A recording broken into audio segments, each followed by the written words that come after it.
Hi hello नमस्कार, मी सुवर्णा. स्वागत आहे आपलं पुन्हा एका नवीन ब्लॉगमध्ये. कशा आहात सर्व? मज्जेत ना? मज्जेत असायलाच हवं.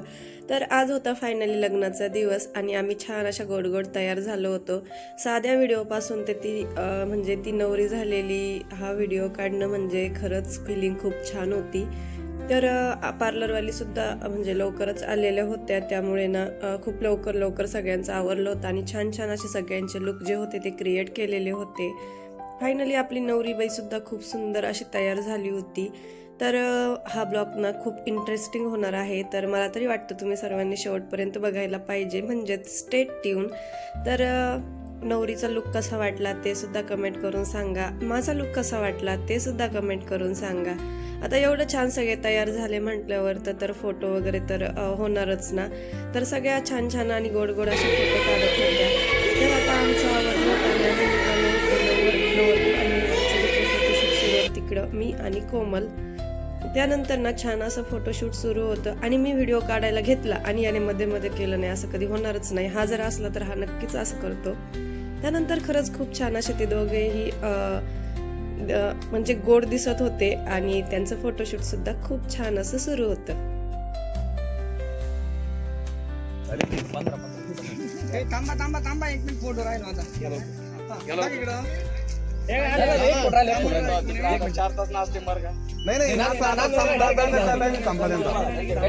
तिकडे नवरदेव नवरीचं शूट चालू होतं आणि इकडे आम्ही सुद्धा चान्स मारून घेतला. एवढं छान तयार झालं म्हणजे फोटो तर व्हायलाच पाहिजे ना यार, म्हणून आम्ही सुद्धा असं म्हणत फोटो काढले. त्यानंतर नवरीचे पण असे छान छान असे व्हिडिओ आणि फोटो सुरू होते, जे की खूप छान वाटत होते. आणि नवरीचा लुक खरंच एक नंबर झाला होता. सर्वांनाच खूप जास्त असा आवडला होता. तर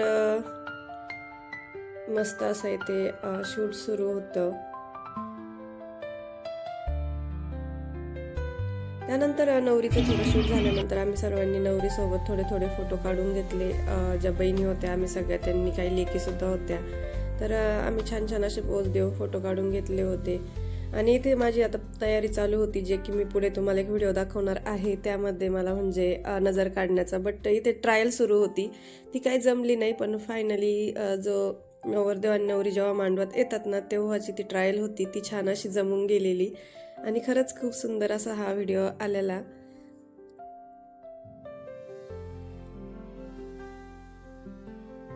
खरंच जेव्हा नवरीची बहीण असती, मानाची कलवरी असती ना, तिचा थाट काही वेगळाच असतो. हे मी खूप जवळून अनुभवलं होतं, कारण माझ्या बहिणीचं लग्न होतं, त्यामुळे खूप भारी वाटत होतं. फिलिंग डायरेक्ट ढगात होती, कारण काही झालं तरी छोट्या बहिणीचं लग्न होतं तरी. आणि असं आणखीन म्हणजे जेव्हा जेव्हा मी ब्लॉग बनवते ना, तेव्हा मला आठवण येतेच माझ्या चुलत्यांची, आमच्या भाऊंची. ते सुद्धा जर असते तर चार चांद लग गए होते असं आपण म्हणू शकतो. कारण खरंच त्यांना या लग्नाची खूप खूप खूप हौस होती आणि ते खरंच पाहिजे होते. त्यानंतर ना तिचं हे झाले होते. आता ती ना विधीसाठी तयार होत होती, म्हणजे सप्तपदीसाठी. तर तो लुकसुद्धा खूप सुंदर असा क्रिएट ह्या ज्या पार्लरवाल्या मुली होत्या ना, त्यांनी केला होता आणि खरंच त्यात सुद्धा ती खूप सुंदर दिसत होती. नंतर आम्ही आता सर्व तिथंच बसलेलो होतो. म्हटलं चला एक फोटो सेल्फी तर काहीतरी व्हायलाच पाहिजे. आणि जसंच बहीण भावांचं थोडंफार चालू असतं, तसंच आमचं सुद्धा इथे सुरू होतं. छान छान असे गोड गोड भांडणं किंवा मग मस्करी थट्टा अशा सगळ्या गोष्टी आमच्या सुरू होत्या. त्यानंतर ना जे आपलं हे असतं ना, काय म्हणतो आपण त्याला, कन्यादान ओतायचं काम, तर ते मम्मी पप्पा करत होते. आणि त्यांचा सुद्धा मी अशी छोटीशी क्लिप जी होती ती शूट केली होती, जी की खूप गोड होती. आता इथे मम्मी, नवरदेव आणि निकिता यांचं तर असं ट्युनिंग झाल्यासारखंच वाटत होतं. त्यानंतर ह्या ज्या चुलत्या वगैरे होत्या आमच्या, त्यांच्या येईनबाईंना जेव घालत होत्या. ही प्रथा आमच्याकडे असती, तुमच्याकडे असते का ते सुद्धा कमेंट करून मला नक्की सांगा.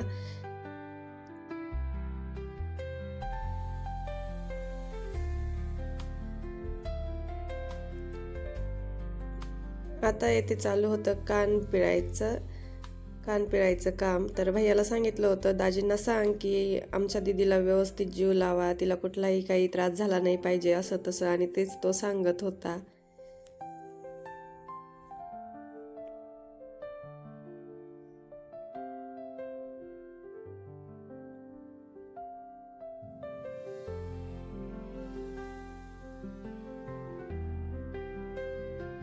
फायनली जे आपलं स्त्रीचं म्हणजेच सौभाग्याचं लेणं असताना जोडवी, ती जोडवी पण तिला पूजा करून भेटली होती.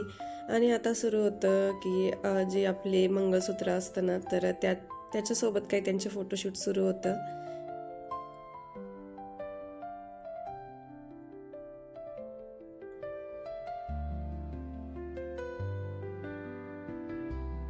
फायनली निकिताला टॅग लागला होता मिसेस वक्ते. आणि हा जो व्हिडिओ होता ना, तर हे रील बनवलं होतं, तुम्ही बघितलं असेल इन्स्टाला, की तेरे माथे के कुमकुम को मैं तिलक लगा के घुमूंगा, तर ते होतं ते. फायनली ती आता हे आली होती, ज्याने की लग्न हे अपूर्ण असतं त्याशिवाय, ते म्हणजे 7 फेरे. आणि येथे त्यांचे तेच 7 फेरे सुरू होते आणि मागं आमच्या पोरांची बडबड सुरूच होती.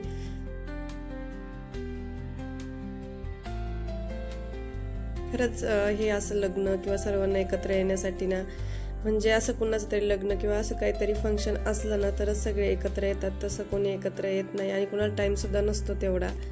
त्यामुळे अशीच वाट बघायला लागते कुणाच्या तरी लग्नाची. आता ते 7 फेरे वगैरे झाले होते आणि इकडे आमचं फोटोशूट आणखीन पण सुरू होतं. फायनली इकडे नवरदेव आणि नवरीचं जेवण सुरू होतं. आणि आता चालू होता येहीनबाईंचा मेक ओव्हर, ज्या की त्यांच्या इकडच्या नवरीकडच्या येहीनबाई करत होत्या, म्हणजेच माझ्या मम्मी चुलतीन त्या करत होत्या. फायनली माझ्या आत्याच्या फॅमिलीचा इथे चालू होता फॅमिली फोटो. आता चुलते नसल्यामुळे आजीची कंडिशन तुम्ही बघू शकता. आजी खूप म्हणजे खूप सारखी रडतच होती, कारण तिला आठवण येत होती आणि ऑब्विसली येणारच. तर आम्हाला सुद्धा बघून खूप वाईट वाटत होतं. त्यानंतर ते पहिले दिसले तुम्हाला, ते होते माझ्या मामाकडचे आजी आणि आजोबा. येथे मम्मी पप्पाचे सुद्धा फोटो ते चालू होतं.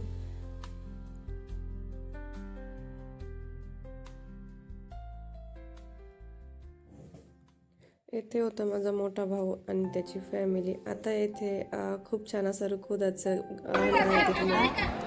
रुखवत आला होते मकाचे कणस, आमच्या पुरीला जीव लावा आणि मर्जीचे माणसं.